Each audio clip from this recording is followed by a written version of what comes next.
అందరినీ రేప్ చేసి చంపి ఒక అమ్మాయిని మాత్రం రేప్ చేయకుండా ఎందుకు చంపాడు అని పోలీస్ ఆలోచిస్తూ ఉంటాడు.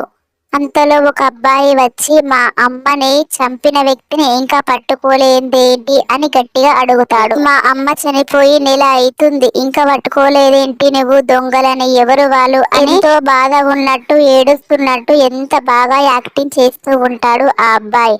పోలీస్ కూడా నిజంగానే బాధపడుతున్నాడు ఈ అబ్బాయి అనుకుంటాడు. అయితే ఆ ఊరిలో ఆడవాళ్ళు మాట్లాడుకుంటూ ఉంటారు. మనకి చాలా భయంగా ఉంది, ఎవరిని చంపుతాడో ఎవరిని ఏం చేస్తాడో అని మాట్లాడుకుంటూ ఉంటారు. ఒక అమ్మాయికి మాత్రం రాకేష్ అనే అబ్బాయి మీద అనుమానం ఉంటుంది. అదే విషయం తన తోటి అమ్మాయిలకు చెబుతుంది, నాకు రాకేష్ మీద అనుమానం ఉంది అని. పోలీస్ వచ్చి వాళ్ళ మాటలు వింటాడు. ఆ అమ్మాయిలకి రాకేష్ అంటే ఎవరు అని అడుగుతాడు పోలీసు. అయితే ఆ అమ్మాయిలు చెబుతారు, తెల్ల బట్టలు వేసుకున్న అబ్బాయే అని చెబుతారు. అయితే ఆ పోలీసు వెళ్లి అబ్బాయిని గట్టిగా అడుగుతాడు.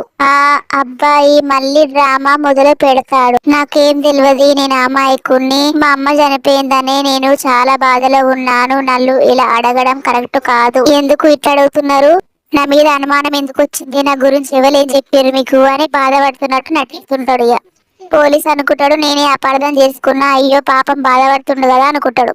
అయితే మళ్ళీ లత అనే అమ్మాయి వచ్చి పోలీస్ కు చెబుతుంది, మాకు రాకేష్ మీదనే అనుమానం ఉంది, నా ఫ్రెండ్ తోనే బ్యాడ్ గా ప్రవర్తించిందంట రాకేష్, అందుకే నాకు అనుమానం రాకేష్ మీద.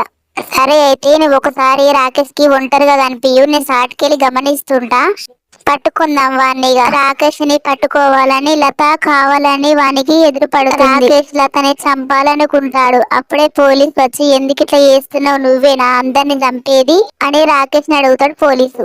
ఊళ్ళో ఆడవాళ్ళని అందరిని చంపేది నువ్వేనా, ఎంత బాగా అమాయకుండాగా ఎంత బాగా నటించినవు, నన్ను కూడా మోసం చేసినావు కదరా.